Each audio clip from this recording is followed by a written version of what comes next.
Congratulations on your new role. I think Rixon's new role is keeping us so busy. That's what happened when you join a new company. Especially that. Hi, everyone. Hi, Sabina. Hi, John. Hi, Rixon. I think I was speaking on mute. I didn't realize. Glad that you can join us, Rishin. Thank you. So your work in Indonesia got done? You finished with your work in Indonesia?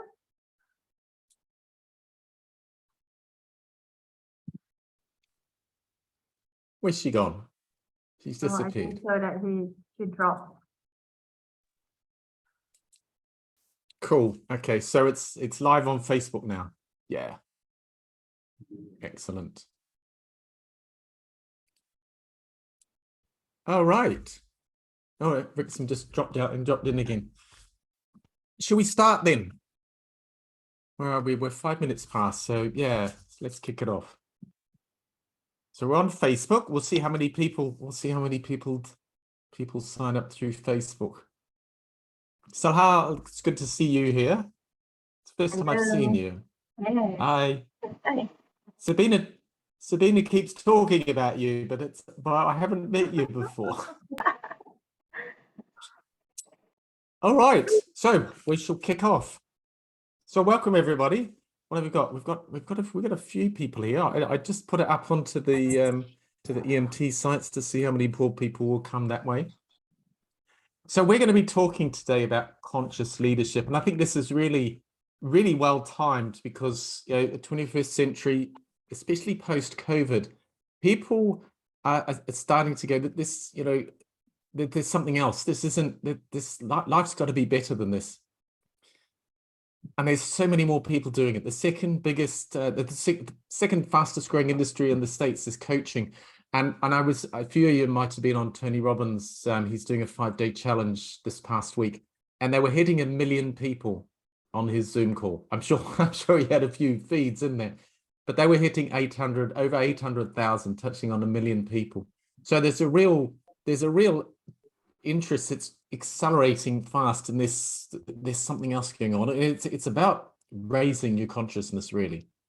They're the words that I would use, but it's sort of, what happened in the past is not really, there's got to be something better around.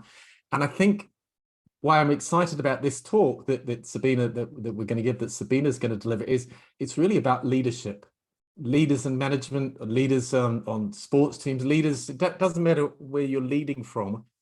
It's realizing that if you're not leading people who are looking for something more, then they're going to drift off. If you've got employees in the company and you're not supporting their personal growth, then they're going to start drifting off. And we have this huge number of people changing jobs around the world, and it's not because of the money. It's just because I'm not being personally supported here, and it's leadership that's going to do that.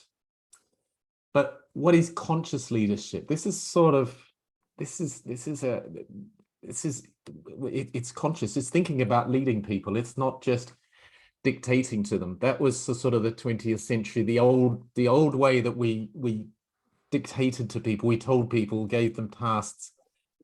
And coaching falls into that model a little bit. Coaching is about, what can I do? I have to push. I have to fight hard. I have to do things. I have to get things done to achieve. And we're not human doings. We're human beings. And I think that's the sort of gap here. What doing is just wearing me out. It's hard work. As a coach, we're setting people up almost for it. So I'm fascinated to hear what Sabina's got to say about this. I mean, we've been working together for so long, and I really enjoy listening to Sabina, even though we've been working together for over a year. There's still these concepts, these ideas that Sabina comes up with, which are really exciting, really interesting. So make sure you listen in. It's really great if you have your cameras on, because we get a bit lost if we're looking at a whole lot of blank screens. And pen and paper, because this stuff, I don't know if we're going to put it up. We might record it and put it up somewhere so you can watch a recording, but it's really important to sort of keep notes, because this stuff is, it's where we are today in the 21st century post-COVID. So Sabina, I'll hand it across to you. If you'd like to do a little bit introduce yourself, because there's a few people here that probably that don't know too much about you. So a little bit of introduction, and then dive into conscious leadership. Over to you. Thank you, John. First of all, thank you to all of you that attending this podcast. Yeah. Well, for my introduction, I think so that on a Facebook, I've already given, I think so that the lengthy introduction of me, you can actually refer to that.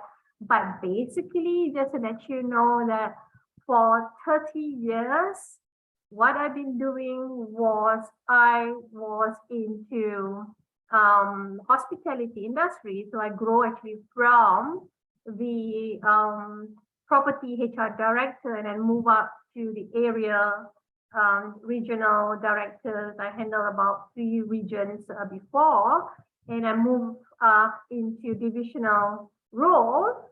And my last position was I was with Atlantis, the Palm Dubai, as a vice president human resources before I decided to make a career shift into coaching and mentoring, because that is what that's something that is very close to my heart. And during the period of 30 years, and I have coached a lot of leaders. So this coaching leadership and conscious leadership is very, very close to my heart. And the other thing it is because I did my master in transpersonal psychology, and one of the big subjects in transpersonal psychology is consciousness. So something that is very dear to my heart, I would say that on the consciousness and transpersonal psychology. So with that, let us start actually that this podcast. Well, John was asking that he would like to know, what is my definition of conscious leadership. Now, one thing, John, and to the rest of you, conscious leadership, I would say that was unheard 30 or 40 years ago, let alone actually in my world when I started working and progressed throughout my career, we did not know what is the meaning of conscious leadership, right? There were, as a matter of fact, conscious leaders practicing conscious leadership. Good example, Nelson Mandela, Mahatma Gandhi, Dr. Martin King, right? So they practiced conscious leadership, but the concept wasn't taught to us in business school, let alone, I would say, that practiced by organization. Now, lately, for the past, I would say that 5 years, you get leading expert and top business schools talking about it and publish articles around conscious leadership. So the old paradigm of leadership, either that we're talking about leadership style, work culture, company focus, has evolved tremendously. And you see there's a new wave coming in, new way of leading that cultivates openness, strong cohesive culture, and there is a continuous learning and renewal. Is what John had said, that that people's development. And you will see also there's an element of service to humanity that come in actually in this new way of leading in organization, which I strongly believe is more sustainable and lasting from an individual perspective or aspect, as well as at the collective level. So what is conscious leadership? If you look out there in the, I would say that you Google it, there are many, many definitions of conscious leadership. But there's one that really resonates with me, and that is from Sunderland Coaching. It is Sunderland Coaching, and I read it to you. So conscious leadership is the process by which a leader becomes radically responsible, self-aware, and focuses on building a culture of we rather than a culture of me. Yeah? It's a process by which a leader becomes radically responsible, self-aware, and focuses on building a culture of we rather than a culture of me. Right? So, but I would like also to add on that the self-awareness here is not only aware of his or her own belief, thoughts, and action that have an impact on himself or herself, but the person is also aware of the unconscious behavior, which plays a very important or big role that influences his or her and other people's action. So it's not just about, that one awareness of his or her belief and thoughts and action, but aware of the unconscious behavior, which is the bottom of the iceberg. Knowing your thoughts and action as a conscious leader is only the iceberg, the tip of the iceberg. But the underneath of the iceberg, which is that unconscious behavior, having that awareness and bring it up to the surface, right? And knowing that influence, how it influences your own leadership style and how that impact other people is so important. So that is the definition, I would say, that of conscious leadership. Don?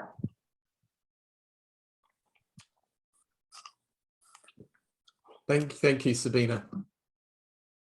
So I think the big thing for me with conscious leadership is, and I was talking about coaching there before, is coaching is in by me. Consciousness level of by me. Well, what does that mean? By me is me doing things. And I touched on this a little bit before. And conscious leadership is where we start to get out of this doing things, this by me mentality, this by me consciousness, into the next level of consciousness. And that's 3. So this talk, Sabine, is looking at more through me way of delivering leadership, isn't it? Yes, John, but I think so that before we get into that topic of through me, now I would like actually that to ask our audiences here, what do they understand actually that by the meaning of conscious leader? So if you can put, actually, if you don't mind, John, right? Yeah. So if you can put in your, in the chat box, what do you understand by the meaning of conscious leader? Not about right or wrong, it's about your understanding of conscious leader. If you can type that, either in sentence or a word, that would be wonderful.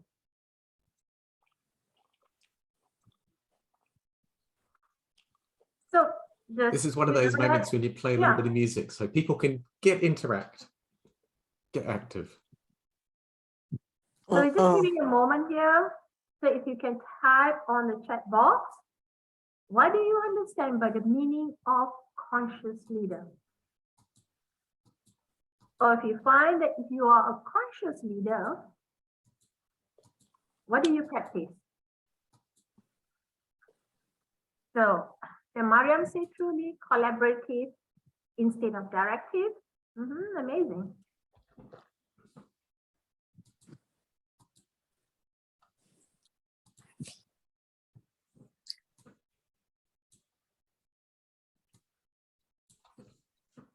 It's quite challenging collaborative. People are just not. Yeah, emotional. The old style of management was, emotional intelligence. The old mentality wasn't collaborative, was it? It was like, follow the leader. So management was very pyramid shaped. The guy at the top, this is what we're going to do, and everybody just followed. So for sure, collaborative is a really good word. Emotional intelligence, absolutely. Yeah. Being aware of personal thoughts and beliefs. before action, doing, and they create experience. Good. So someone who has their impact on things outside of themselves, the people they are leading, the environment, being empathetic, empathetic, compassionate. So try and say conscious leadership is being aware of every single move you are making, every single word coming from your mouth, every word coming from your ears. All the 5 senses. So from Facebook that we have is conscious in decision making. It's empathy as part of decision making, right? That make actually the leaders conscious.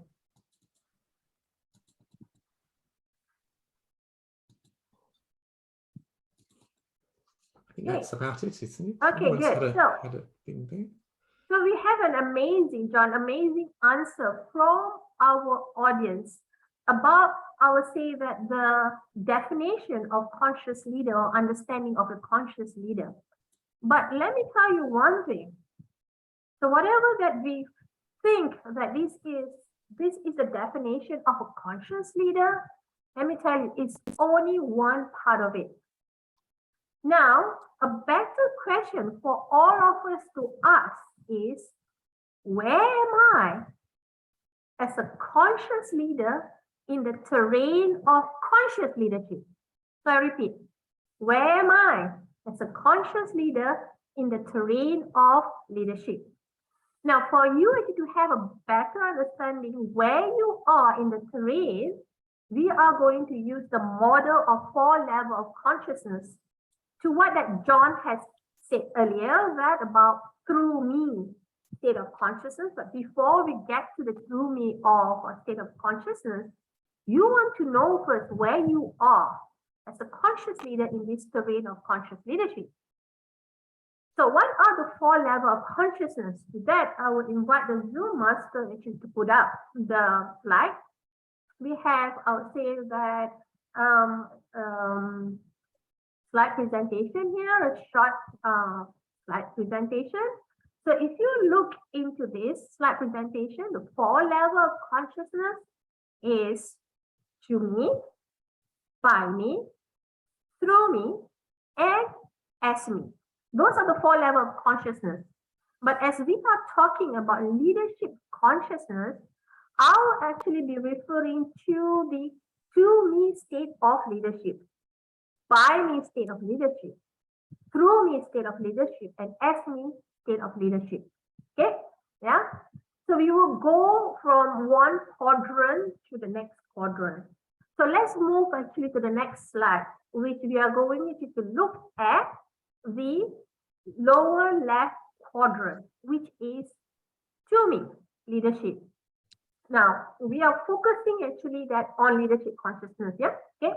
So to me, leadership is leaders who believe they are the victims of other people and circumstances around them. Right. Now what happening is their locus of control is external. So not only that they place their locus of control outside them, they also put their attention outside of them.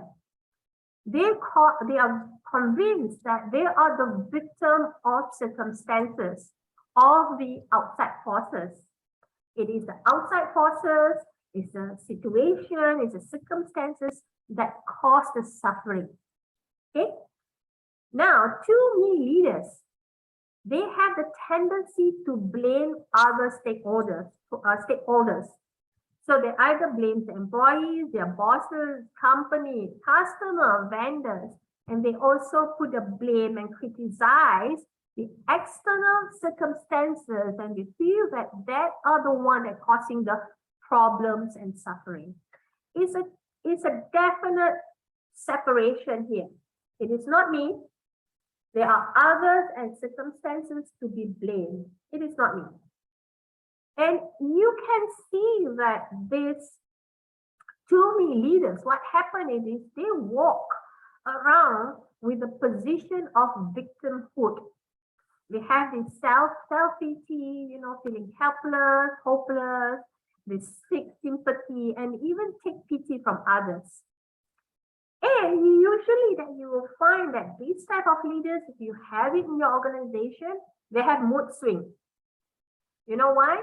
Because it's an external environment. What is happening in my life, at work as well as, at home, as well as while I'm actually stuck in a traffic jam, that is the one that it is influencing their emotion constantly. Now, let me ask you, do you have actually that type of leaders in your organization? Do you have that type of leaders that constantly have anxiety, feeling miserable, that complaining, critic, blaming others? If you have any of them, that is the typical 2Me leadership. And there's one thing that I would have thought, I was going to say, I would have thought that somebody that's sitting there letting life happen to them is going to be stuck at manager level. They probably wouldn't get promoted up to leadership. Yeah, so we probably don't have too many of them here. Yeah, but also, John, if you look into small organization, right? If you have a family institution organization, you have actually that this type of leader, I will share with you actually slightly later that they do actually get promoted. They get promoted not because of the performance, because of the relationship that they have with specific individuals in the organization. They get promoted, but they still carry on walking around in the position of victim here. Right? So that it is 2Me leadership. Now to move on, let's look into the second quadrant. Yeah. So Mariam say in Puerto Rico that we have a lot. Oh yeah. It's true. And not just Puerto Rico. And then there's a lot of other countries that focus of who are people that can influence to get promoted, what Chaya has said. It's true enough, right? So to move further, let's move to the next slide, which is by me leadership. Now, by me leadership is a state of leadership where actually leaders recognize they are the creator of their own experience. So they take the position of I am the creator of my destiny, of my life, including my career, my performance in the organization, as well as business results. So they have this self-empowerment. They empower themselves actually to take responsibility to achieve results. And you will find that many of them, or many of us, if you are in the as by me leaders, they are high achievers. They stay open. They have this openness, curiosity. They are hungry to learn, and they also find solutions to their work and life challenges. And one thing about by me leadership, they believe that they are fully responsible for the outcomes and results at work, as well as their personal life, in their life. They believe that they are the creator of their own reality. Okay. And you find that by me leaders can be, I would say, that hard on themselves most of the time. And they could actually be harder on employees. There are actually some of them could be actually hard on employees as well, because their objective is to achieve the result and about accomplishment. And you get actually that this, by me leaders, I would say that constantly on the go mode. They go. I take the responsibility, to this is my responsible actually that to get actually the result here, right? Yeah. So so they are responsible for their personal goal, for their team goal, for their department goal, you know, and what happens is they tend to lead, drive, guide their people to achieve a specific intended outcomes. Does that sound familiar to any one of you, right? You find that, well, am I actually that buy me leader? Am I practicing buy me type of leadership? Yeah. So probably I think so many of us can relate actually to that. Yeah. And we probably actually have mastered actually that this characteristic as well. Well, to be honest, how many of you actually that in this buy me type of leadership, or you are buy me leaders? You know, it's nothing actually to be embarrassed actually that to share, because that is what we went through actually the transition, right? And as we grow in the organization, we could actually be, and we probably that are also that in this buy me leadership. Yeah, right? So how many of you can put your hands up, or put actually raise your hand and say that, okay, this is me, I am actually. Any one of you who wants to put your hand up? Yeah. Yes. Everybody. Everybody, you are right. You are so right, John. That's what my point is. As a matter of fact, everybody, I was in that position too. You know that I'm a very goal-oriented, laser-beam focused person, wants to achieve, specific goals and in my life as well as my career. I believe at one time, I believe that I can create the life that I want. For those of you who have worked with me before, who knew me before, you will realize that I wake up actually at 4 o'clock in the morning, not to meditate at one point in time, but to work. And I stretch out until 10 p.m. at night. You know what? Because my mission then was to be successful in life, including my career. And I was chasing fulfillment on the track of achievement. Now, was I successful? I can say that yes, to a certain extent. But did I have a fulfilling life and career? Yes, at the beginning, but eventually no. Right? So now let me tell you, there's nothing wrong, okay, to be in that state. To have actually that buy me type of leadership. And I think so is great. That if you are a high achiever, you work hard, you focus on getting positive results, and I can sure that your employees love you, having you. But when you reach at a certain level, or you get to the peak and you look actually at your surrounding and environment, you will say that, is this all? Well, it's nice view actually, when you reach to the peak, but that's it. It can be very lonely. I can tell you something that what I learned is that sometimes you need to know how to tie your shoelace. If you don't, you will trip and fall hard on your face. Okay, that's what happened to me. I had a hard fall. My face hit hard on the pavement, and suddenly I have a wake-up call, okay, waking me up from the sleeping awake. I had a rumble strip in my life as a leader. Now, if you know what is rumble strip actually exists on both sides of the road, right?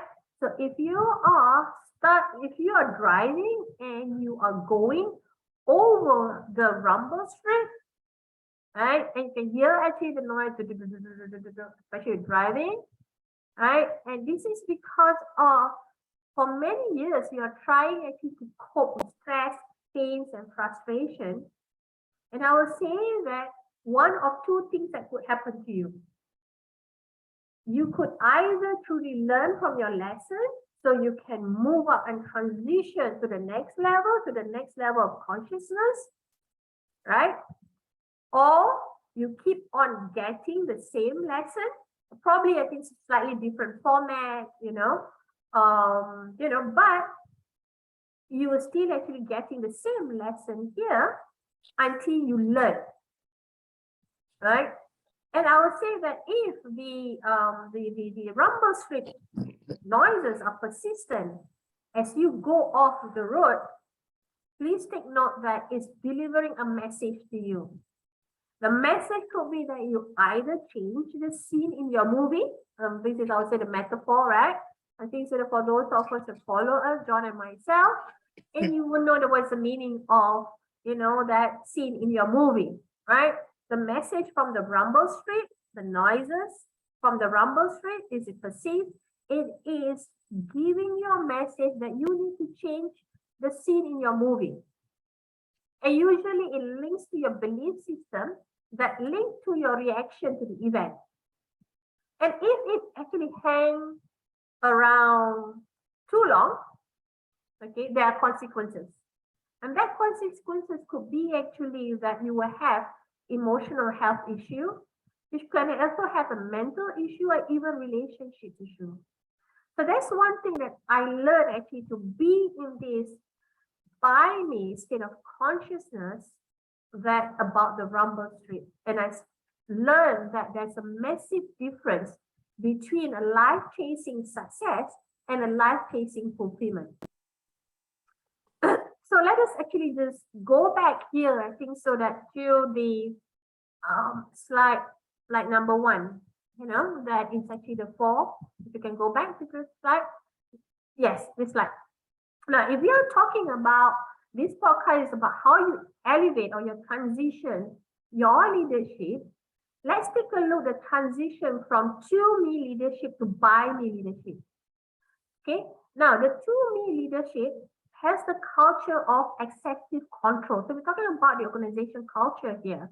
Has an excessive control, it's about power, and you will find that the leaders that like to micromanage. And that could be actually that is a risk adverse from the leader, as well as greed and exploitation. And you will see there's a sense of loyalty and belonging culture with preconditioned open connection. There is no open transparency, but precondition of open connection. And you can see there's a lot of blame, manipulation, that is happening in the organization. And the leadership characteristics, they are actually consumed by subconscious fear, right? And the fear of being exposed and vulnerable, because that will show their weaknesses.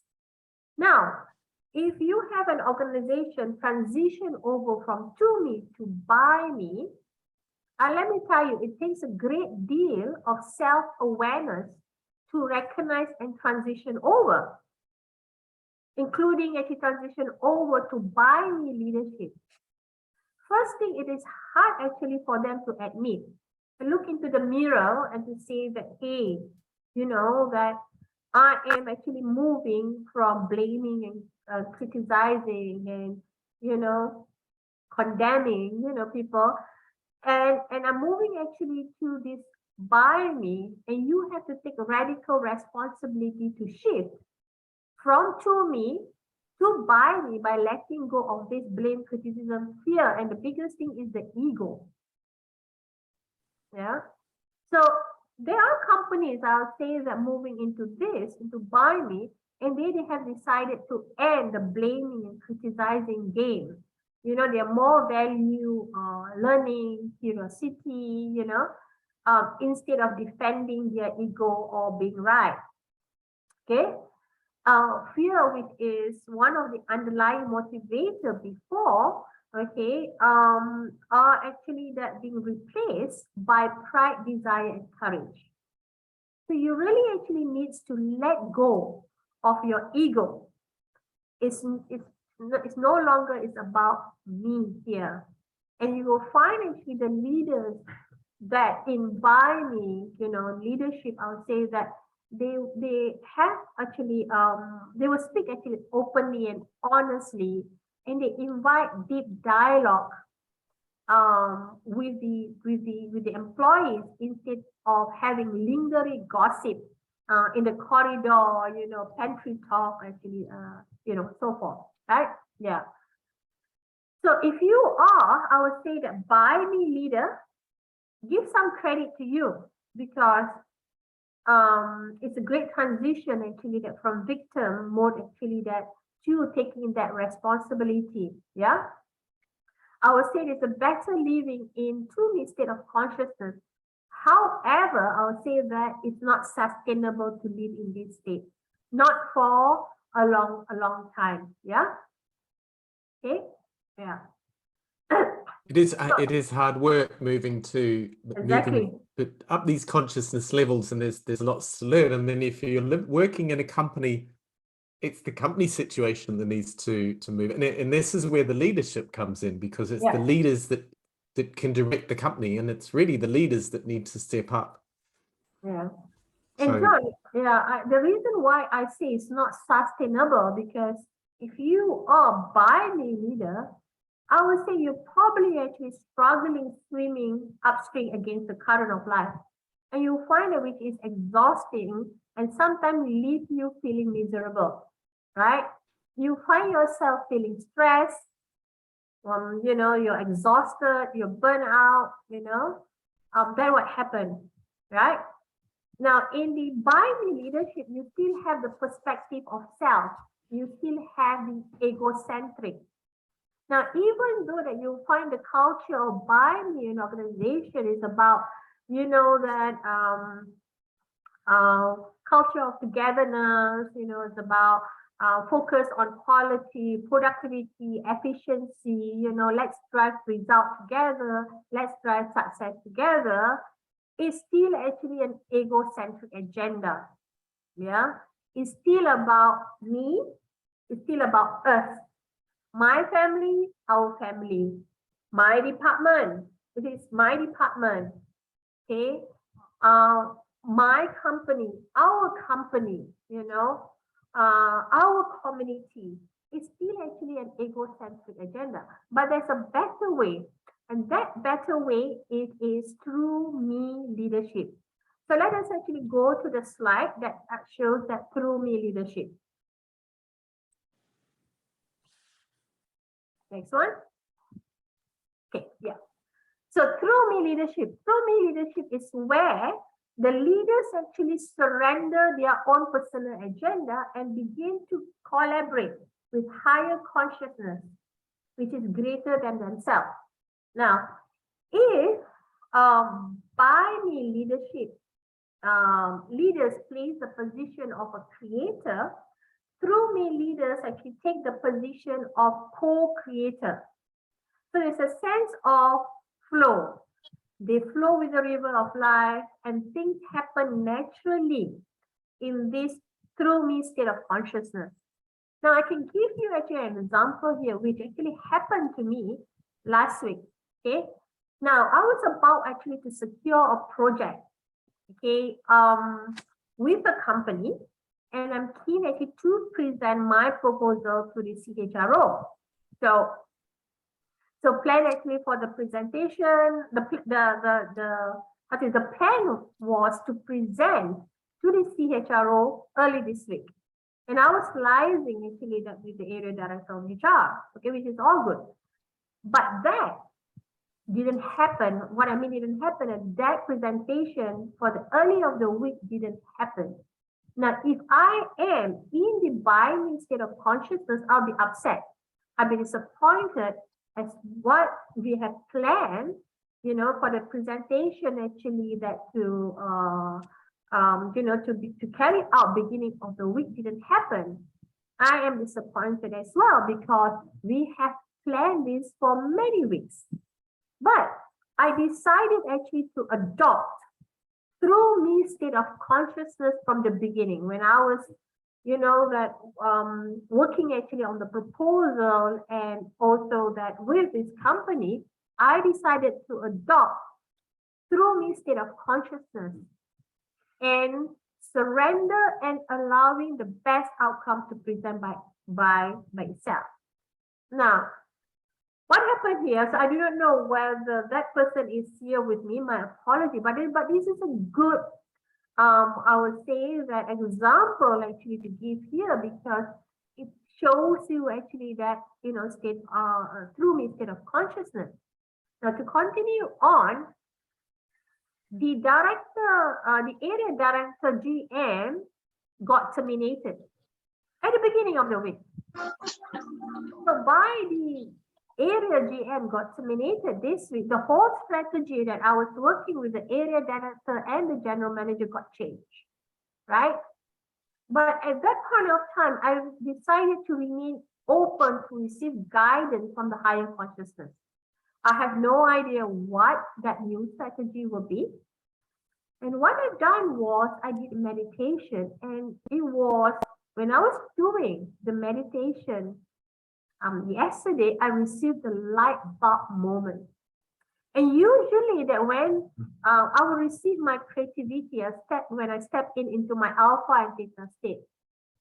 It was so happened to be that this podcast that I'm doing actually with John and with you has given me an idea on how that I'm doing actually that to present my presentation with the CHRO fortnight from this week. Now, the moral of the story here it is the solution will present itself and I act on it. So, should I blame the situation, what had happened, the area director didn't actually come back to me, the presentation didn't happen? No. Am I upset? Not really, but I'm grateful for the delay. You know what? Because this delay, I'm able actually to put a better presentation, which I believe that could align with the CHRO, the Chief HR Officer objective, because the earlier objective was very much aligned with the General Manager. So that's what happened when you allow this life flow into you, allowing life happening to you, and you cooperate actually with life. And you will find that there are many actually great leaders who practice through me state of consciousness have similar experience, right?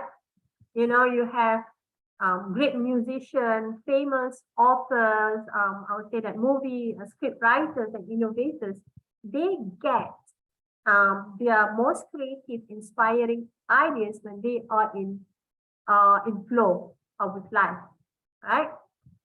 Now, there's one thing that's important thing that I need actually that to highlight here, you know, that because this through me state of consciousness is important, right? In this state, normally the leaders is dropping on a higher consciousness wisdom. So the leaders is drop onto the higher consciousness wisdom. And they're open to new possibilities and potential that the life has to offer. And they surrender to what life has to offer too. So the key word here, the transition from by me leadership to the through me leadership, it is by replacing responsibility with surrender. But surrender doesn't mean that it's weak or being submissive or supplication, you throw the towel, right? Surrender simply points out about letting go. So you detach from the intended outcome. It is sort of non-resistant.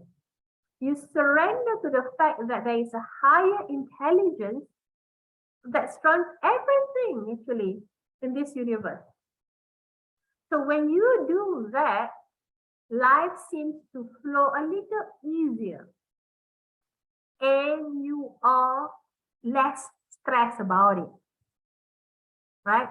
Because you know that it's actually the higher consciousness is doing this and you are cooperating your life with it. So the moment you surrender to the belief that no matter what happens, okay, you surrender the belief, no matter what happens, life is looking after me and everything happens for the bigger reason that serves me, right?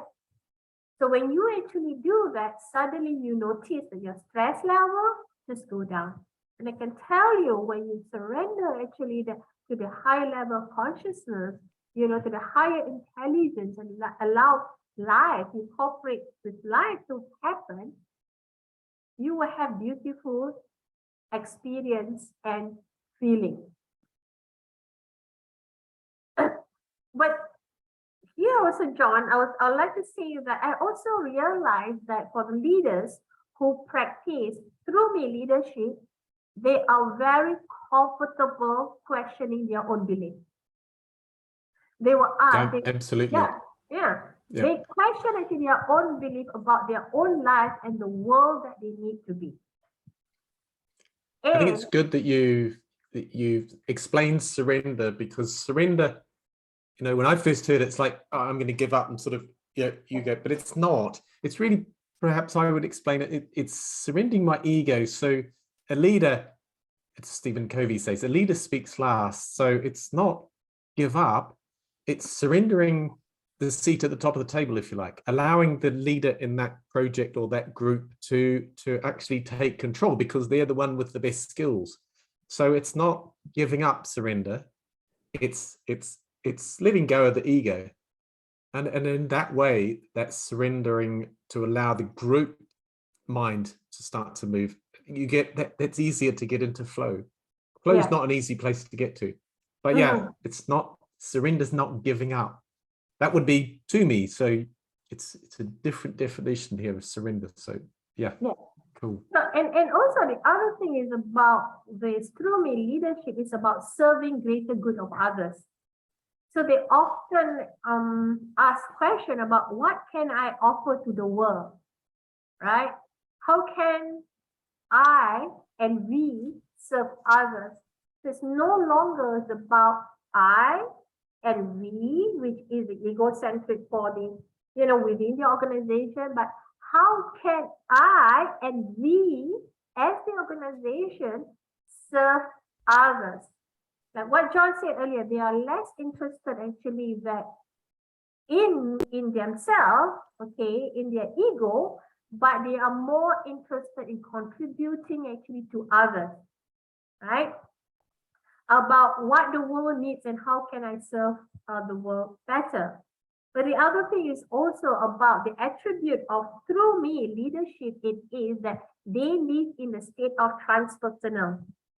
Now, what I mean by living in the state of transpersonal, trans means beyond. Personal is your subtle body, your physical body, your mind, emotion, behavior, and physical body. So that is personal, your subtle body and your physical body. If you talk about transpersonal, it's beyond personal self. Because they understand there is something beyond the personal self, something larger and more expensive than me and us, than you and me, right? So that is through me leadership. And the last one that we have, it is as me into leadership. So we won't actually go so much actually in detail on this, because it's a state, how to say, it's a state where there is a freedom from separation. It's oneness. There's no I. It's more of a spiritual experience where one experience beyond personal self and their connection actually to oneness. Okay. So in this state, I would say that leaders, you know, they cultivate unconditional love, blissfulness, joy, and peace. And nothing is lacking. So it is limitless, it's borderless, and it's a state that is very difficult to describe. I was once told that as soon as you describe it, you limit it, right? So that it is, John, I would say that the four state of consciousness or the four level of consciousness, you know, then and how actually that leadership described in each of the level or the quadrant. Yeah. And it's quite a big step going from by me. I was thinking by me is something that you've got the energy to do it when you're younger, maybe say your 20s, 30s. You've got the physical energy, and the stress isn't something that's going to, you know, give you a heart attack today. It's the stress is the little, it's sort of that little drip of adrenaline. The stress just every day, little bit puts pressure on your physiology. And it's not till you get to your 50s or 60s where that stress catches up to you. I was talking to somebody the other day. How many people, they work like this? It's all about push, push, go, go, go. And then they go on holiday and they get sick. they get a cold, or I first came up for me, I used to go on holiday, I have a headache for 2 days. And it was because when I was working in my job, I was drinking like 6 cups of coffee. And then on holiday, I'm like, I wasn't drinking 6 cups of coffee. And I'd relax consciously in my unconscious mind, my physiology would go, oh, we're on holiday, and we get sick. But it's not something that's going to affect you when you're younger. And also when you're younger, it's, it's me against the world. So it's easier to have it more easily fall into this egotistical, I've got to go out and demand, control the world and control what's going on in my life and take the lead. And it's sort of, it's the consciousness leadership sort of perhaps comes on later when we start to move into those leadership positions. As we get older, we start to realize that it's just hard getting out of bed at 6 a.m. in the morning to get into traffic for an hour to get to work. And the first thing I have is a cup of coffee to wake myself up. That's not the right way to live. I could do it in my 20s, but in my 40s, it's a bit harder. So it isn't easy. And I think the important part here of getting into Through Me is it's all about self-development, but it's about self-awareness. Mm-hmm. It So really true. is. Yeah. And the way I would sort of explain it, going up the levels. So if you're in To Me, you see other people that you're working with as obstacles, is impediments to your development. So they're doing things that are stopping me evolve. The by me mentality, getting up that level of consciousness, is people around me. How can the people around me are helping me to learn, to develop the things I need to grow are going to come to me from other people. Through me mentality is, how can I help the people around me to help them and them grow? How can I empower the people around me? People that feel empowered around you are going to work as a team.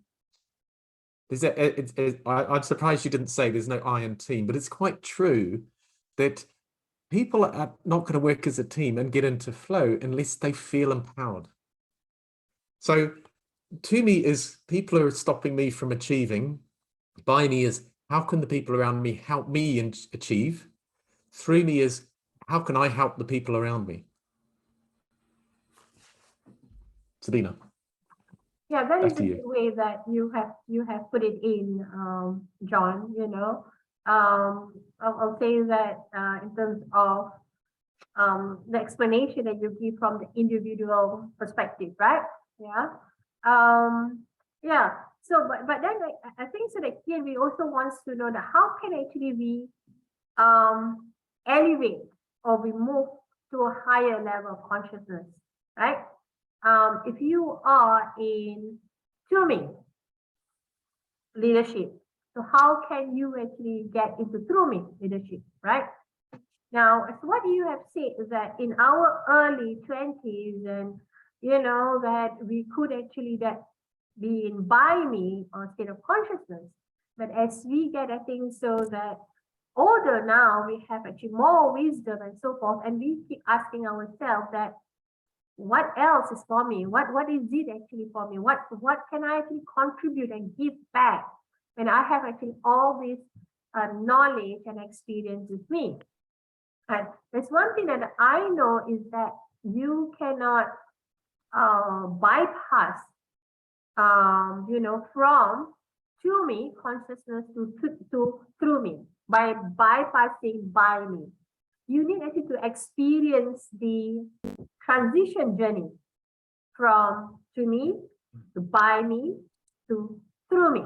It's a process, it's a journey, it's an experience that you need actually to undergo. And you will actually graduate from one level to the next level. But there's a way that you can accelerate the process, right? Now, so how do you actually, if you're keen actually that you have this Through Me leadership, how do you actually accelerate the process? Now, first, I will say that if you can move actually to the next slide, it is, if you want actually to elevate to a higher level of consciousness, regardless where you are at the moment in the quadrant, right? First, you need to understand where you are in the terrain of that level of consciousness. Am I To Me? Or is it that I am by me leaders, or I'm already there and through me leaders, right? So the explanation that we have given earlier, so hopefully that you have a good idea where you sit in the map, right? Yeah. Once you understand where you are in the levels of consciousness, the second thing that you want actually to have that self-awareness and observation.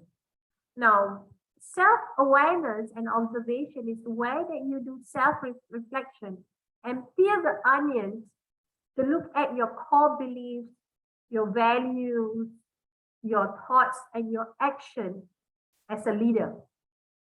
You probably actually want to do actually that self-observation, that do a self-observation exercise for 2 to 3 weeks at the workplace on your own belief, your thoughts, and your action, and how actually that your own belief, thought, and action influence and impact yourself and impact others too. So it's a good way, I say, that to have the reality check. Now, there's one thing that you can use, how actually that to check, okay, that to do self-observation and having self-awareness of where you are, you can use actually that the map of consciousness as a guide. So the next slide has actually this map of consciousness. So I hope that you can see actually this map of consciousness. We are not going through, or we are not going to go in depth of this map of consciousness. But what I'm saying that just pick up, look at the 3 components here. One is the level name component. Second, it is the emotional state. And third, it is the result processes. If you see it on this slide, there's a level that is, calibration, and also associated to your emotion and resulting process. Just focus on level, associated emotion, and your resulting process. And I give you an example here. Now, if let's say that you have a project with a tight deadlines, and what happened actually that to your thoughts and your emotion? If your boss gives you actually a project or a task, an assignment, then you have a very tight deadlines actually to complete that project or assignment. Have a reality check about your emotion here, right? Am I actually feeling that, having actually the fear here, okay, and the fear that I'm having it is some anxiety here to complete, this project because the deadline is so tight here, right? And you can see that where you are falls actually in this map of consciousness. Another scenario example here that if you have a tyrant boss or office colleagues that always finding fault with you, blaming you and criticizing your department, and how do you feel about that? Do you have actually anger in you that, oh my God, I hate actually that this colleague, that is always finding fault actually with me. So do you have actually that emotional anger actually in you? So you will see that where you are actually sitting actually in the map of consciousness, right? Or you have you have actually that let's say a challenge at work, right? And you're given actually there's a challenges in your workplace, at your workplace. And how do you actually take on actually that challenges? Do you have fear in you, or is it that you have the courage actually, that you have the courage of taking on actually on these challenges? Or you say that, okay, I'm willing actually to accept these challenges. I'm very optimistic about these challenges. By you actually looking at this, right? Looking at it, and just do actually a 2 to 3 weeks of self-observation. And what you do actually at the end of the day, thinking over where you are in terms of your emotion state. Did you actually fall in that to me state of consciousness or through me state of consciousness or the by me state of consciousness. And actually that I should have put in, I think so, that where which one is it actually the in terms of by me, where is the by me, through me, and to me state of consciousness. The lowest level, it is the to me state of consciousness. The second level, in between of two red lines, that is by me state of consciousness. And the third level, it is the through me state of consciousness. And the highest one is as me state of consciousness. So by you doing this, that you will know that where you are. Once you have actually that self-awareness and realization and clarity where you are in the terrain, right? You have the ability to choose to change.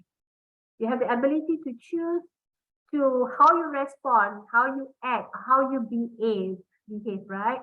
And how do you want actually to make an impact on others here? So that it is the second, right? The third one, it is, if we can go back to the slide, right? To assess and explore. Now, based on where you are, assess that if you are ready to move on to the next level, or you are ready to transition to the through me leadership. Now, the question you should ask is, are you ready to be in partnership and have the relationship with the higher intelligence? You need actually to explore your current relationship with it. Now, we know that the getaway to through me state of consciousness is surrender. So what comes to you when you think of surrender, right? What feelings, what thoughts, what body sensation do you have when you actually think of the word surrender, right? Are you able actually to let go and detach from the outcome? You need actually to be honest with yourself whether am I have that capability actually to surrender or detach and let go. Or probably that you need actually more time, actually to surrender. Then you see that whether I'm ready, assess that and explore that and see that whether that you are ready to move to a higher level of consciousness. Okay, and if not, meaning that you have growth or development that you need actually, the lesson that you need to learn from your current state before you can move on to the next state, right? Now, if you are inspired to become a through me leader, you need to cultivate personal growth. That's what actually that John said earlier, right? So if you're inspired and say that, okay, I know where I'm ready, I think I'm good to have a partnership and relationship with a higher intelligence here, right? And I want actually to cultivate this through me, to become a through me leader. So if you're inspired to do that, then you will, I would say that needs to cultivate the personal growth. There's two ways to do it. You can either do it yourself, you learn from the book, but I can tell you it's going to be a long process, attend seminars and so forth. And I'm speaking this from experience. The most effective and profound way to accelerate your growth is by having a leadership coach or a mentor that have a deep understanding of human behavior and consciousness. Because we are talking here personal self-space work. And with that, you can't actually just get from the book, attend a seminar or a program, and then you can get there. It's a personal space work, self-space work, and you need guidance, help, support from an experienced, I would say, that coach and mentor, as well as having the right tools and resources to get there. That's very important if you want actually to cultivate and reach to a higher level of consciousness, especially to become a through me leader, right? Okay. Now, last but not least, I would say that commitment. Commitment to change and prepare to do the work, because I can tell you guys, it's not an easy journey. You have to dissect your current belief system, your values, and your rules. At times, it can be a terrifying experience and moment, because why? You are in war with yourself and your body. Your body will resist you. Your mind, your emotion, your body will resist you. And you are challenging your current belief system that is hardwired in you for 35 years. And if you want to do it overnight, within a couple of months, yes, you will have that terrifying experience. I'm not trying to scare you. What I'm saying here is there must be some preparation and commitment to change. But I also can tell you that it's the most rewarding and fulfilling experience as you are in flow with life. You are assessing your inner wisdom and you are working actually in partnership with a higher intelligence to make life happen, to become a better leader. Yeah. Yeah. I have so many comments there, Sabina. That's really, I mean, as I said, I've worked and known Sabina for over a year now, and I keep writing things down. I think, well, I think you were saying there it's scary and it's well, no, it's not for me. My map of the world, because where I was living was hard work, and so it's exciting. So I changed the word from scary to exciting. That doesn't mean it's easy, but it's exciting because, you know, and especially what came out, one of the things that came out of COVID was, you know, we're all stuck in our little silos. We're social animals. And if you're in lockdown, you got separated away. And in England here, people were apart for a year, over a year. And that's really physically demanding. And when you're in the to me, you're trying to protect everything, and by me, you're sort of looking what other people can do for you. But to be in through me, you're forming that team. So because we're social animals, that's really what we want to do. So whether it's, you know, at home with the family, or with the guys, people that you socialize with, or in the workplace, it's more comfortable. It's easier. It flows better, just because you have that social relationship. Now, of course, in business, you still have KPIs, you still have figures that you have to meet at the end of the month. They're still partly by me, so there has to be part and by me. But I think the beauty of actually being in through me is that you can get that work and more done, because people are, you know, I'll use a sports analogy. The golden generation in England had a group of some of the most talented football players in the world. They never won anything. The football team they have now is probably not as individually talented, but because they're playing as a team, the sum of the individuals is more. The golden generation, Beckham, Wayne Rooney, those guys, they were playing as individuals. There wasn't that connection. So there wasn't the sum creating more than the individual. So it's not easy. I agree, but it's also exciting. It's different mindset. It's not easy, but also, and the other thing I was going to say, it's a journey. It's not something, you know, we're going to do in a week or a month. I think, you know, you go to Tony Robbins or those big events where there's lots of lights and dancing, and you go where you're energized. It's all like, I can take on the world. And then a couple of weeks later, it's like, no, I haven't done anything.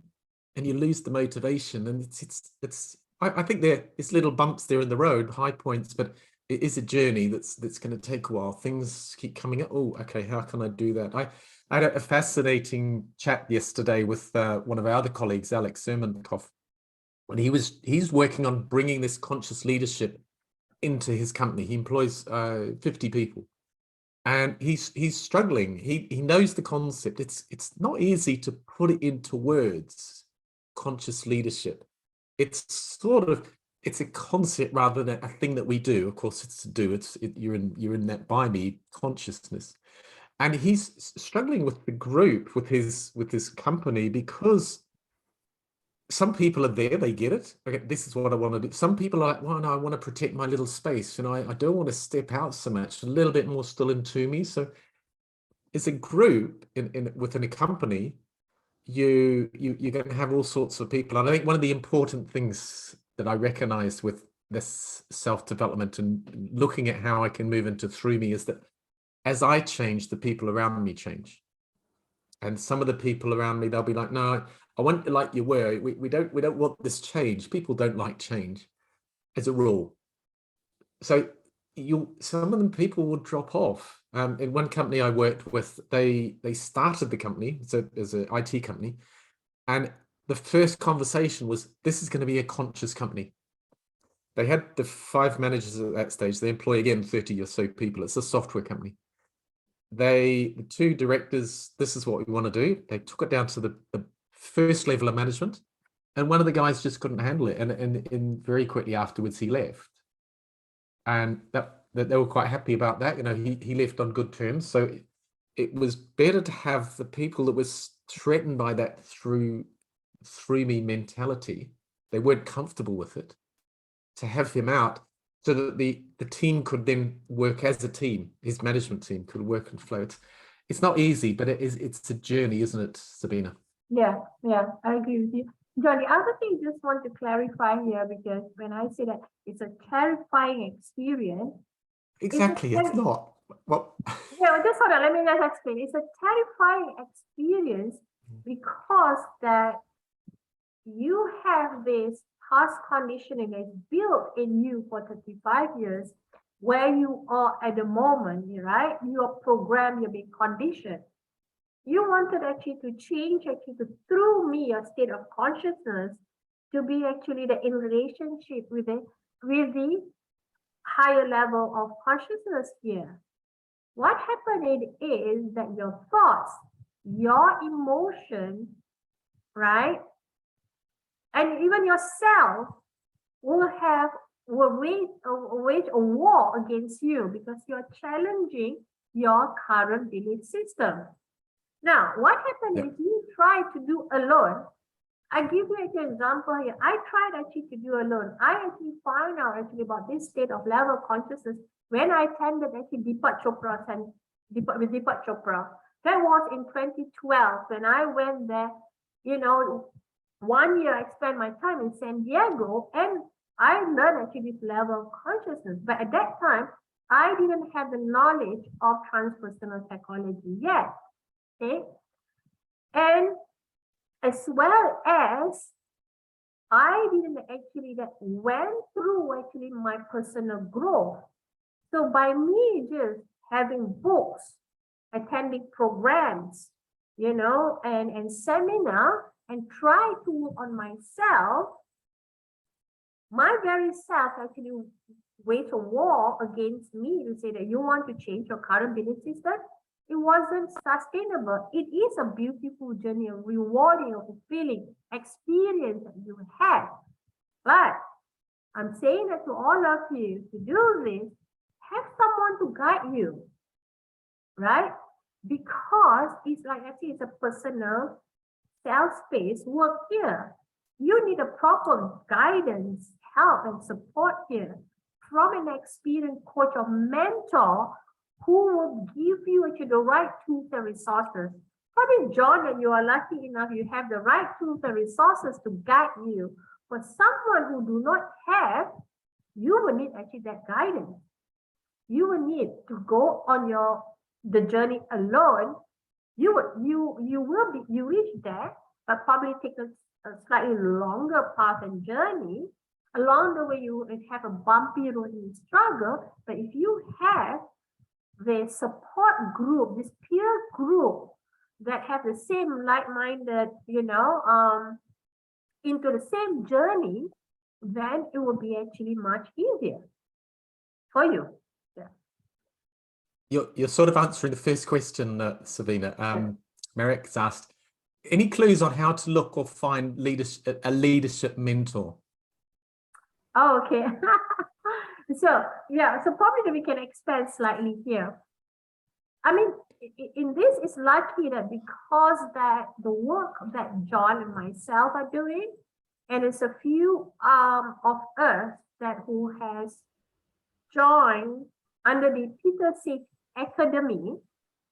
We have this level of knowledge of understanding human behavior and level of consciousness. And we have been trained in how to guide and coach and mentor you, giving you the right tools and resources for you to get there.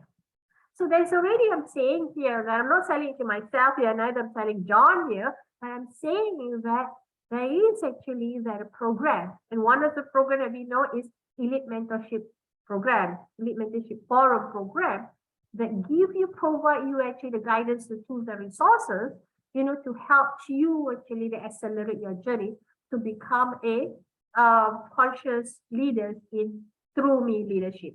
Yeah. And I think it's a journey, and there's different attributes, there's different parts of it. You can find that mentor coach or do courses like the EMF course, or I'm quite like I have 3 coaches coaching different areas. So I actually have multiple coaches, and I think it's not easy finding the right coach that resonates with you. They've got to be on a similar level. And then there's so many courses out there. There's the books, as you were talking about before. There's a lot of different aspects that come in. And I think that the important thing is, of course, as you grow in consciousness, as you move up that consciousness level, your awareness changes. So if you've done a course and you go back 6 months later, that course has changed for you because you see it through different eyes. So it's not just about finding the right mentor, the right leadership coach. It's a lot of different things, whatever resonates with you. There's so many podcasts out there now, and there's some really good podcasts. There's some really shocking podcasts as well. So there's lots of different things that can help this conscious leadership, because it is about that self-development, that self-awareness. Different things will strike you right or differently at different times of your life. So it's not just finding the right leadership mentor. There's a few questions up here. So Sahal's got here, any tips to maintain operating at the through me mode when working with superiors, peers, working with superiors who are at the to me and the by me mode? So there's that challenge, and my colleague Alex that I was talking to yesterday has got exactly this problem. He's trying to run, and he's working on running that through me, and then he's trying to put it into his company, and of course they're not there. So how do you work with those different levels of consciousness and within a group, within a team, within a business team? Yeah, I think that's a great question from Salha, and you get a lot of organizations. It is in by me. I mean, there's nothing wrong with that, because that is also the journey that the organization has to go through, the transition. And I find that most of the organizations, they are actually that, having a by me culture, and also that they have the by me leadership. And you have actually leaders who are by me. So how do you actually stay on having actually that, okay, through me? And first of all, you need actually to assess that if you are in through me, right? It's great actually, Salha, that if you are in through me, the best it is that you live in the through me state of consciousness. When we are human, we will actually from time to time that we will visit the by me state of consciousness, right? So to ensure that how actually that we sustain and live in through me state of consciousness, there are actually that a few I would say that tools and resources that you can do. And one is actually that is through I would say that meditation. Now you get actually a lot of, I'm trying to say that for leaders who practice through me leadership, meditation is a must, it's a mandatory, it's not an option. It's not an option. So I'll say that how actually that you keep yourself having actually that at that level of vibration is through meditation. That's one.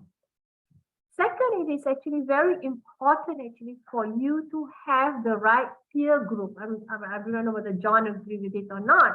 That if you want actually to sustain and maintain a true me leadership, you want actually to have, your support group that is having the same mindset here or wave of length here, right?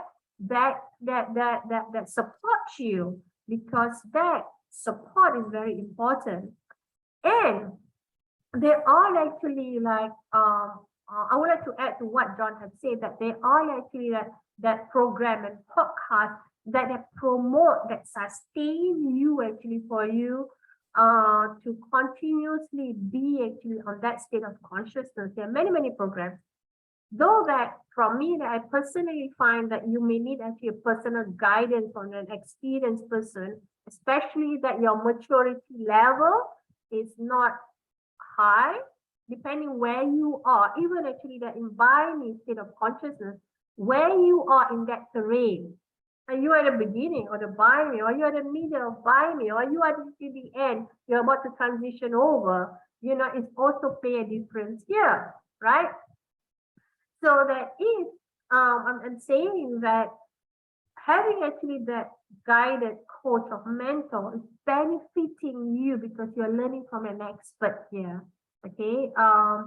But besides that, there are other tools and resources that are made actually available, which be recommended by your coach, by your mentor. That is, you get actually through podcasts, you get it actually through YouTube. There are actually the resources that are made actually available to you, and you continue on to exercise and stay actually in that through me terrain, or having actually that through me leadership. Yeah. That is one thing I will say that. And if actually that you encounter challenges actually that with, especially having the boss, this is a by me leadership type of mentality. And what you need to do is to have a strong attributes, characteristic of the through me. The meaning by you're looking at your values, the rules around your values. What is actually your values here? When you actually look at your values here, if you have your values that is aligned actually to your through me leadership, or through me state of consciousness, you can look at the map of consciousness. We talk about through me, it's about love, reason, acceptance, willingness, neutrality, right? If you have actually the values around that, then whatever may come, even that your boss is by me person, you are okay because of your values.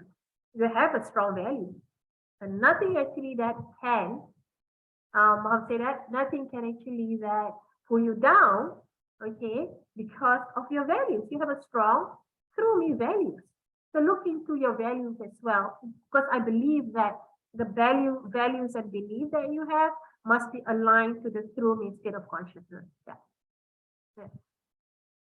Thank you, Sabina. I was going to say, peer groups are really critical part. I think we have peer groups, and they're usually our family, the people that we socialize with, the people that we go to work with. But a peer group that we're talking about here is one that holds you accountable, that sustains you, that actually pushes you to achieve more, that has a similar mindset. And it goes back to the team, sort of a group of people with the same mindset are going to be more than the sum, grow the sum of the individuals. But finding a peer group isn't easy. It can be quite challenging finding the right peer group, but that is a key part of it. And a peer group is something that, it goes on forever. I mean, I was listening to some guys talking the other day about archetypes, and some of their peer groups have been going for 30 years. So peer groups are something that, it might go for a short time or a long time, but there's something that's sustaining this learning, this change. A peer group is somebody that's probably I'd say I like a peer group that's not comfortable in the comfort zone. Doesn't mean they're bouncing outside the comfort zone, but they're pushing the boundaries. They're challenging you, and it's reciprocal. Everybody's challenging. So there's that growth, that learning, that contribution going on within the group. That's an ideal sort of peer group. We all have the peer groups, and they're usually ones that don't want us to change. Yeah, they're comfortable where they are, and that's as soon as you start to change, then and you'll get tension there. But then also within that peer groups that we have, if you start to change, so at work, if your boss is sort of more in by me and you want to get through me, it's really you that has to change. You can't change anybody else. It's you that has to change. And by doing that, the people around you change. It's quite fascinating. Sometimes when you get into perceptual positions, you can almost see them.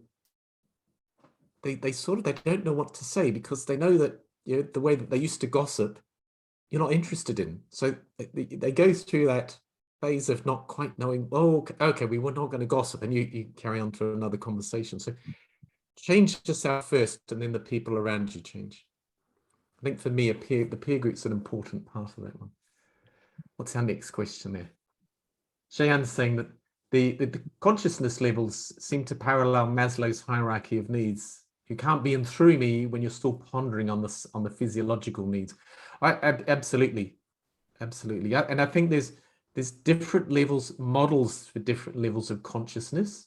I think this one is a really easy one to follow and understand. Is when I came back, I was in Southeast Asia. I came back to England, and it was just coming out of lockdown, and we were in lockdown for about a week. But as soon as people started to come out, you could see that there was a really low level of consciousness going on. People were worried about that. You couldn't see the bug, you couldn't see COVID. So there was this fear, and you could almost touch it. So it's easy to explain. And then as you go up, it's a model, this consciousness levels, but it's one of the easier models to understand. Maslow's hierarchy it takes a lot of explaining. So Yeah, no, but absolutely, it's paralleled. Yeah, It's it is. paralleled. I agree to what Chayan had said, that, you know, that because there are certain physiological needs that you need to have first before you move up. Like what we have said earlier is a journey. And people actually go through that journey from physiology needs actually to self-esteem and self-actualization, right? Now, as a matter of fact, Maslow is also the father of who introduced consciousness. If you actually go back to actually to Maslow hierarchy of need, Abraham Maslow here, he was actually the first one who actually talked about this state of consciousness. It was actually him. Yeah. So it is a journey here. Like I say, that when you were young, you have a different journey, right? So when you go through actually this transition, and once I think so that certain needs are taken care of, and we're talking here about the through me state of conscious here, it's actually bypassing, I think, so that some of the physiology needs, self-esteem, you know, this is up to when you are at the level of self-actualization, and you look at where you are in that map of consciousness. Yeah. No, absolutely. I think you can answer the next one, Sabina. Miriam's asked a bit of a curveball here. Curious to hear your thoughts around not being attached to the outcome, while at the same time having to produce a result. You know, if you're in a company, you've still got figures, KPIs, you've still got monthly results that you have to get in. So how can you sit on the mountaintop and meditate but still get the results? So I'm going to give this one to you, Sabina. Okay, good. And I have this experience before, and Mario, thank you for asking this question. I'm going to give example here. And one person who can support me was actually Chayan, because Chayan actually was with me. Let me give you an example here. When I was actually working in Dubai, we had actually the transition with the new management. I came in actually under the new management. It was the previous management or leadership was to me. It was a to me leadership. But the new, actually, the leaders that came in, that brought me in, and Chayan was also there, exercised by me leadership stuff, which is okay, which is fine actually with me.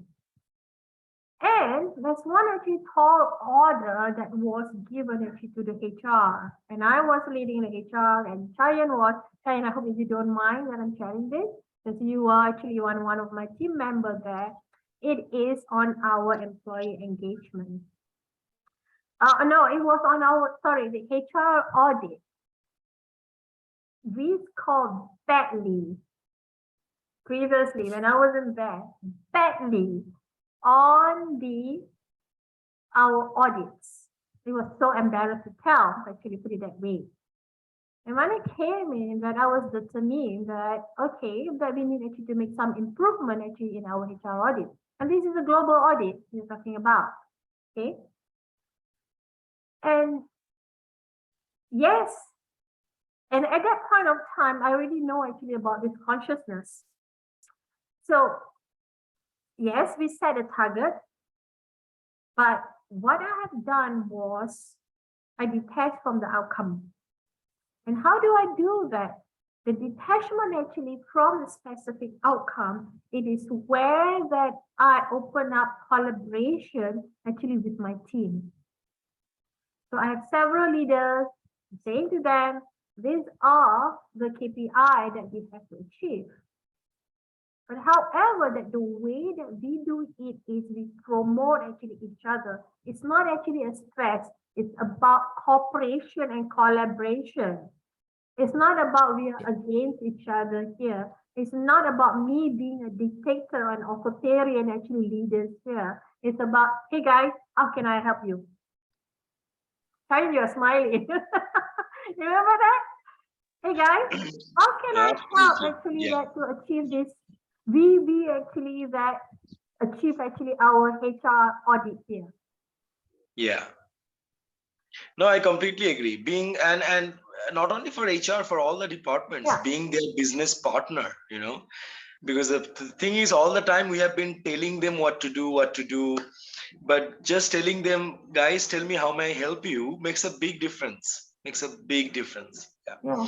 And just to answer to Miriam question that how just sitting there in meditation and all these things will be done, Miriam, like, just trust my word, like. And first of all, obviously, I want to say thanks to Sabina for all her coaching and mentoring she has been giving to me since I started my journey in learning and development.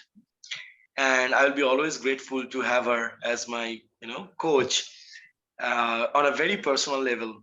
So Miriam, I can tell you, we can trust our words that just by meditation and just by setting the intention, you can literally achieve any KPIs. Forget about KPIs, literally anything in your life, just by setting the intention correctly and through meditation. So literally when you are sitting in the meditation, you can set your entire day in front of you, and you can set the path.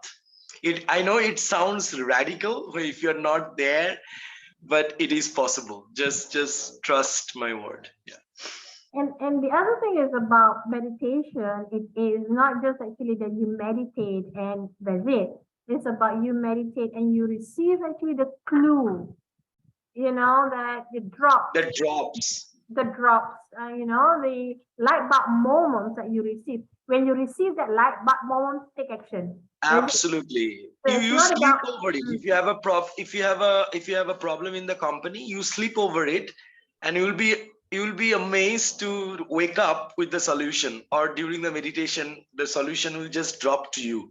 In a normal time, you wouldn't have thought about that solution, but during meditation, when you are in that higher consciousness, the solution, the best possible solution will just come to you. Yeah. It will just come to you. And that is where you have the courage to take action. Yeah. It's a great example of By Me, because in By Me, you're trying to do things. So you're not stopping to smell the roses. You're not stopping. And that's what meditation does. You stop and let your unconscious catch up and actually, yeah, I know the answer. It's just you're so busy doing other things Yeah. that I don't have time Spot to on. get that message across. Spot on, John. Yes. Yeah. You're giving that head space, right? Yeah. Yeah. And that is also that you have to take actually that responsibility. So even though that, you know, that assumption that I live in through me state of consciousness assumption that, but I go and visit actually that by me state of consciousness by taking responsibility, by we actually taking that responsibility to achieve the result. And I think so one point here is actually to be authentic, to be actually that individually actually be authentic to yourself and work actually that collaborate cooperation actually to work together. And I tell you that HR audit, we I think that achieved the best. It was, I think it's above than the goals that we have set. Yeah. So the outcome could be actually that more than what you expected. Yeah. We'll take a complete change of course there. Karen said you spoke about it being hard. You spoke about being hard on yourself and others. Can you speak a little bit on how you support yourself with empathy and compassion in a healthy way? And after all, nobody's perfect. Some level of acknowledgement, acceptance is part of achieving and surrendering and through me. So how can you support yourself? Well, I think that there's one thing that that I went through. It is when I find that some of the leaders actually hard on themselves and hard on others because of the expectation that they have on themselves, and that it is actually driven by that the it's condition that is set. You know, for me actually to be accepted by my organization, by my boss, okay, that, you know, I need actually to deliver the result, I have to achieve this. So you have put actually a tall order in yourself. Actually, you set actually the bar yourself, you know, the bar to achieve it. Because you have this conditioned love. I am being conditioned love. I have to get to that is I have to deliver the result. So I have to be hard on myself to achieve it. Now, on the other hand, that for us or for we actually to practice empathy and compassion in a healthy way, you know, I would recommend actually self-love. Self-love is actually a great way that you love actually yourself first, no matter what you are, by giving actually that compassion, you know, that empathy within yourself, that I am already good enough. So whatever it is, I'm already actually good enough, right? And I can actually that be an authentic leader here, and it's okay, you know, that I'm actually that optimistic that we can achieve a specific result here by having the right tools and resources for me to get there. The resources and tools of through me state of consciousness, right? And I can achieve that result by me practicing actually self-love. You know that I'm good enough. You know, I have actually all the capabilities that is the requirement that I have to deliver this. So I think so that's one of the ways actually that for us actually to practice empathy and compassion, you know, within ourselves. Yeah. Thank you, Sabina. So Cheyenne said, John, sometimes if you are there in high consciousness, you don't have to put it into words, you radiate it to others. And I think it's something quite important. You can't change other people. It's yourself you have to change. And as I've said, you change yourself, the people around you start to change. They start to react differently to you because your presence has changed. And so absolutely, I agree. You don't have to put it into words. You don't have to explain what's going on. Just be. The problem is that when you're in the by me, you're doing, people sort of, they think they have to do as well. So your whole group gets to this sort of like everyone's pushing and it just becomes disconnected. Everyone's trying to jump on top of everything else. So they're sort of copying what you're doing where you are. So Sometimes maybe explaining, but And it's people copy you. absolutely, John. And not only that, if your consciousness is strong enough, you will be able to even pull others up with you. Absolutely. I think that for Yeah. me, that's an important part of being in through me. It's, you know, by me is how can the people around me help me to develop, to learn more. But that through me is how can I help the people around me? Mm. I had a And job. I've told this story a while ago when I was in Burma. I worked with these three women on the front desk, and the first thing I said to them was, "My job is to teach you to take my job." No, they struggled with that whole concept. They didn't really understand it. But that was direct. That was me telling them in words. But obviously, then I had to actually sort of work on it, work at more of a through me level. But empowering people is the most important, and that's where a lot of that stress comes off. You know, if you give somebody a job they can't do, then they're going to fail. I also think that failure is not a bad thing. mm, I learned a great thing the other day. We all know the SWOT analysis: strength, weaknesses, you know, threats, opportunities. It's not weaknesses, it's work-ons. Because weaknesses it's a negative word. So it's something, okay, I need to work on that. Just changing the language. And this is why you change yourself. You change the language, the words you use. That's the first most obvious thing. It's not obvious, but it is obvious. People start reacting differently because you're using different words.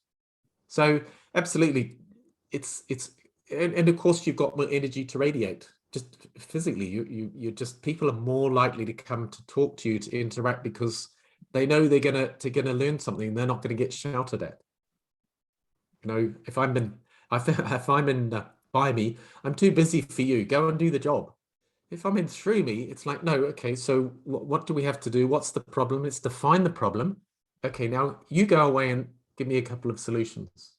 So empower them, move them on. But an important part for me, of this conscious leadership is allowing people to fail. I think it's Microsoft or Amazon. I think it's Microsoft. If you're not failing in your projects 30% of the time, you're not working hard enough. We can't be successful all the time. So I don't want to say encourage failure, but encourage learning opportunities. There we are. We'll change the words. Encourage learning opportunities, because then people are more likely to sort of step out of it. But absolutely, it's being, not telling, because telling is completely in by me. So yeah, and I think so there's a interesting. word that we can use, such as John, Cheyenne, and for everyone else. Be an example, be the invitation. And you will be an example and you attract Yep. people, they will automatically invite themselves actually to be with you. And you radiate that. Be an example, Yep. be the invitation. And you radiate if you do that. And the important part of that is you're not telling people. Yeah. You're just being the example. What's that? Marianne's got a consciousness itself should be seen as a higher level value to nurture, to sustain within the organization. Marianne was just talking about values there. Yeah. So consciousness itself should be seen as a high level value. And Is consciousness a value? Mariam, as a matter of fact that I know, when I was doing actually this consciousness in my transpersonal psychology, there are actually organizations that have consciousness as their values. And this is actually the organization that focus even beyond ethnocentric. They are looking at world-centric. So when you're looking at a world-centric, here it is that you have actually the consciousness as part actually of the value here. Yeah.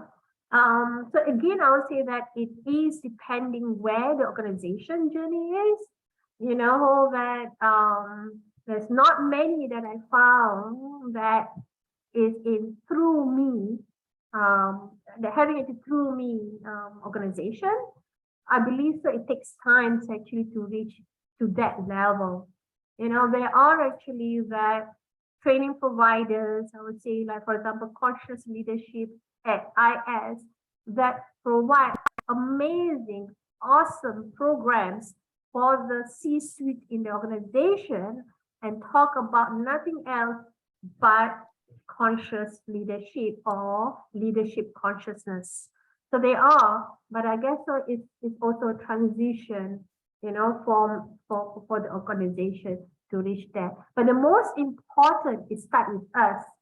We as the individual leader, that if we have that value in us, the consciousness value in us, then we can actually spread and raise that consciousness among our people, among our, you know, employees in the organization. Yeah.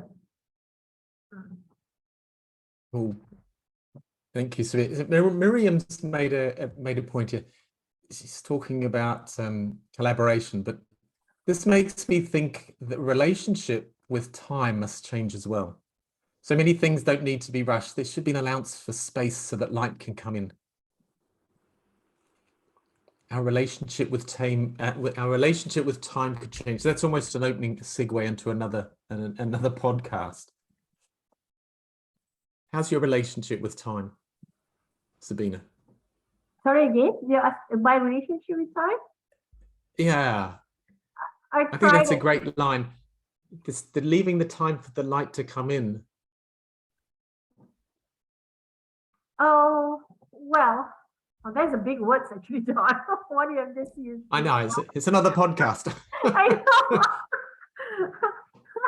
So I really that things that you shouldn't actually that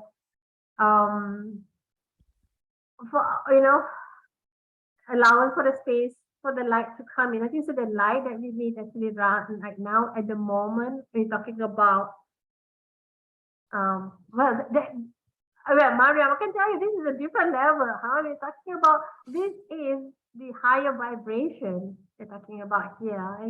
We can look at that space for the light actually to come in is actually that the vibration. I'm not sure how many of you actually falling here. So we're talking about that breathe and having actually our consciousness vibrating at the frequency and energy of the higher consciousness, the intelligence. We're talking about that actually, that we could actually be talking about that, you know, one. And the other one, John is saying that is about the time here. Okay, that is, I think, so like how, I don't know, John, is how we manage our time here, that time serves us. You know, that it's not that we serve time. And the other thing it is, time is only exists in the mind of human. Time doesn't exist in the universe. There's no time and space in the universe. It's only actually that in our mind that time exists, right? Yeah. So I guess so for that, let us talk actually to John. Another podcast is talking about this higher vibration and, you know, that energy that is aligned with the highest consciousness. It's a different topic and, you know, it's more in-depth topic. Do you agree with me? It's a huge one, isn't it? But yeah. That relationship with time, what I was going to say there was that when you're in flow, time's irrelevant.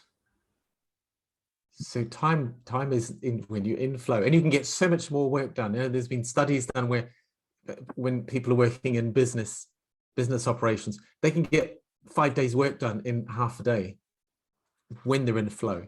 I don't think you can stay in flow all the time. You come into it, you bounce out of it. But the more we can get into that flow mentality, we're not distracted. We're not off to sort of checking on my smartphone and checking what's happening on Twitter and that. Focusing and getting into flow, you can get so much more done. But yeah, absolutely, it's another whole thing. I would change though, Miriam, rather than letting the light shine, and I would say stopping to smell the roses. You've got to have time to actually sit back and just just let life sort of let the waves flow over you. Yeah, like let life happen to you. Exactly. Life. Yeah.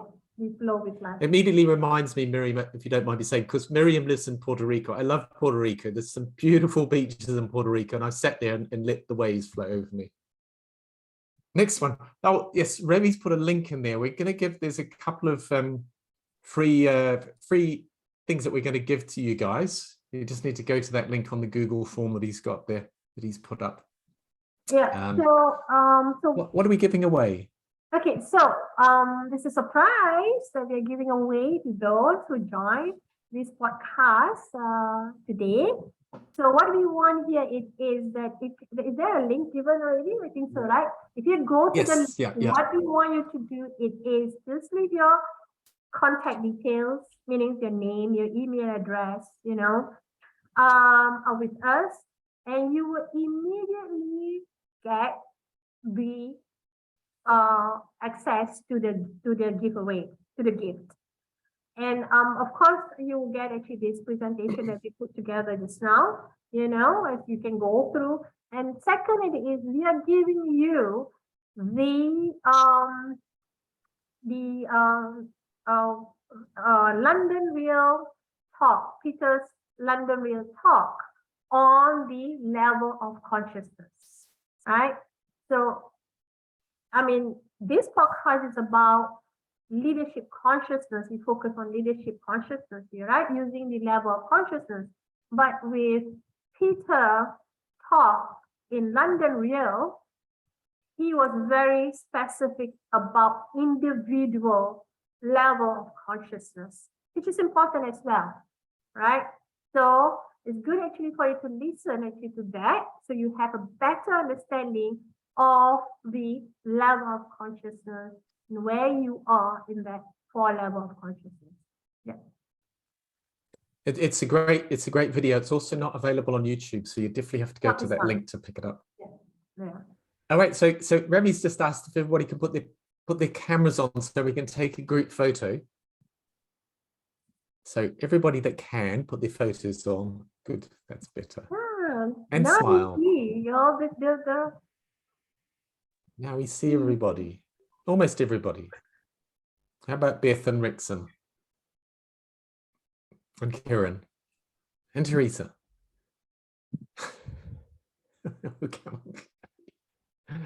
Oh, Ravi, we don't get to see you very often. Yep, I'm the man behind the scenes. The Zoom master. All right, everyone, let's get a big smile. Perfect. You can see Rixin, bro. She's like in a X-ray vision. All right, one more, yeah? Okay, one more. One more. I got my text. All right. Okay, guys. All right, thanks, Ravi. So Ravi's also put the link on there for the recording of this will be on Sabina's Facebook page. So click on the link there so you can watch that. And I think that's about all we've got today, Sabina. Yeah, thank you. Thank you so much. I didn't think it was going to. And if there is any, specific topic that you would like to see John to do a podcast, let us know. So we'll be happy to organize, the different topic podcast. Yeah, John, I'm sure that we can do that. Thank you, Sabina. Okay, guys, thank you so much for your time. That's amazing that you have all of you here, and have an amazing weekend. Rest well. And bye-bye for now. Thank you. Thank you so much. John, over to you. Bye. Bye. Thanks, guys, for turning up, and we'll see you maybe next time. All right. Thanks a lot. Bye. Thank you. Bye.